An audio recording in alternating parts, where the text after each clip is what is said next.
A starkly accelerated aging process seems to afflict many women in Niger. The transformation usually occurs at some point between their late teens and early 30s, when the prolonged trauma of having given birth to, on average, more than half a dozen children has wreaked havoc on their young bodies. You meet mothers who are 17 and they look 37, who are 40 and they look 70. This, according to Monique Kleska, the United Nations Population Fund representative in Niger. The first thing these women will tell me is, "We are exhausted," she says.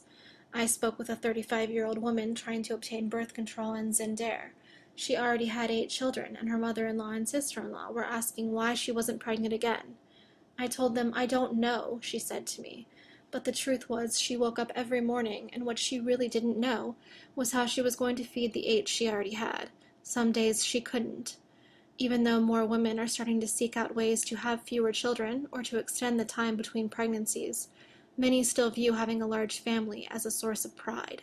Women will say they want 9 children and men will say they want 12, explains Satvika Chalasani, who coordinates UNFPA's multi-country initiatives to build the health, social, and economic assets of girls at risk of child marriage and adolescent pregnancy.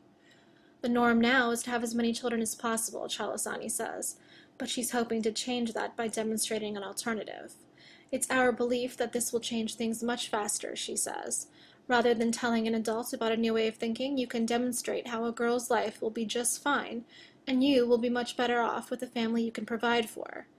UNFPA's 5-year plan calls for doubling the number of girls who participate in its adolescent empowerment program each year, until a total of 248,000 graduate from the program by 2018.